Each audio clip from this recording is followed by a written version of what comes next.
Hello everybody, I'm Ernest. So today we're here to talk about my 2022 Indian Challenger. So some of y'all might seen some of my videos and some of the problems that I've had with the Challenger. So let's start with that. This ride command here was replaced by the dealership. Now, what it was doing was it was locking up sometimes, or just completely disconnecting the Bluetooth and then going into like a blackout screen phase where it goes into this super dark mode where you can't even see it. And so I took it back to the dealership, and I guess they got with Indian, and they replaced the ride command. But it still does other things now that they have changed the whole unit out. I've experienced where it just locks up and freezes up, and you can't do anything with it. It just locks up, and then the other time, I forget what it was. Oh, it wouldn't load in navigation mode. It was just sit there and spin, and it wouldn't load up the map. But every time, if you turn off the bike completely, power down, and restart, it seems to clear it. And I'm kind of used to that because in the Air Force, I worked on the avionics equipment on aircraft, which is electronics stuff for navigation and communication. And a lot of the problems we would have was just to turn the unit off and turn it back on. Well, this thing does the same thing. And my experience that I've heard with other people is that they have the same thing going on. And I just kind of gave up on it. And I like the bike, even though it has those issues. So I've had this bike a little over a month. It spent 2 weeks back at the dealership. So after I guess when they had to order the ride command and replace it. The only other problem I had is with the transmission. I noticed that the transmission sometimes when I'm downshifting would lock up, and I would have to like upshift and then downshift for it to unlock itself. And I've heard some people saying that it's some kind of star ratchet gear or something like that. Something to do with the linkages internally in the bike, I'm assuming. And but it hasn't done it since. So I'm not really sure. It kind of went away. I guess I'll worry about it when it happens. The main thing about this bike is that motor, that Power Plus.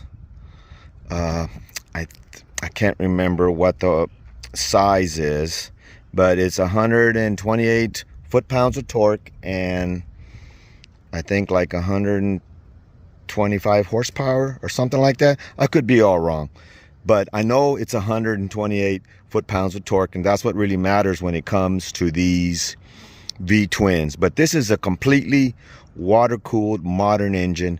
This is not air-cooled. This is like a, high-tech cruiser is what this is. And the suspension is awesome. It has Brembo brakes. And as far as mechanically handling, as far as the power and the handling and the braking, it's very good. The ride comparison to a Harley Davidson is better, that's for sure. It's a lot more plush. I noticed when I would ride street glides and road glides, not that they were harsh on me, but this is plush in comparison is what I'm trying to say, and a lot more power and performance. Now, I don't know about the new CVO Street Glide. I hear that one is a beast, and it's having some of those same problems that this Indian has as far as the navigation and all that kind of stuff that goes on. I'm not really sure why the Ride Command has so many problems, because this type of technology has been in the car industry for a long time, and why that can be adopted over into the motorcycle, I'm thinking it's something to do either with the software or the power, battery power. I notice on aircraft, on the electronics, if the power is not clean, I'm talking about the frequency, it would cause gremlins to happen. So I've got this one. This is a limited model, and the limited model comes with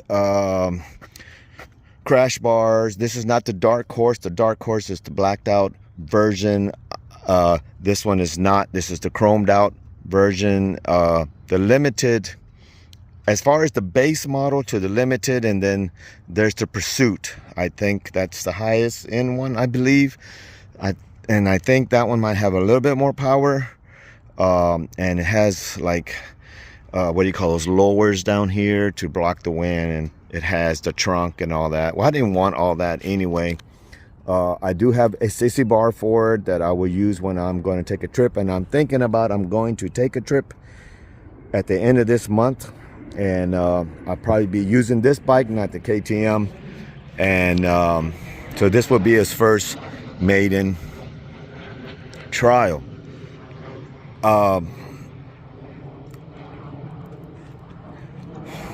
This bike has been, at first, when I first got it, I really kind of regretted it, because I had an Indian Springfield, and that bike didn't have any trouble with it.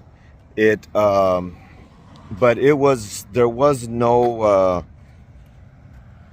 technology with the bike, and so it was just purely a mechanical bike, and I didn't have any problems with it. And I was thinking, the reason I got this bike is for the power and the technology, the fixed fairing, though it does have better wind protection, and so on. So, but just that electronic stuff that's going on with it, or did go on with it, I guess I'll just get used to just shutting it down and bringing it back up. I can even do it while I'm traveling. I just put it in neutral, shut everything down, and restart it. And that has not yet been the case to clear up the faults in the system. So what mods have I done to it? So let me start with the pinstriping. This is, I put that on myself. I did a video on it. And the reason I did it is because if you notice the red wheel, the red pinstripe around the wheel, so I continued that on throughout the bike, as you can see, and it kind of gives it a little bit of flair. Very subtle, very clean looking. I really like it. I think I'm gonna order from what's that, Brave Wolf. They make decals. They have a engine decal kit that goes around this area, and it paints the logo and some of this, and put it in red.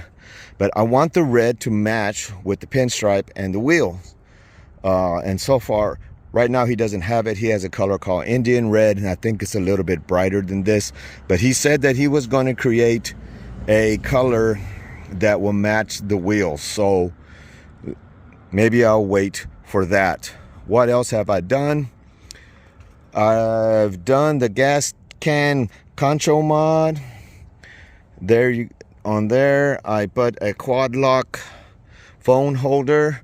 Now, I have a power cord on this side for my phone, because the only one it has is this one that's in this glove box. But I didn't want to run this out, leave this open, have a cord stranded around.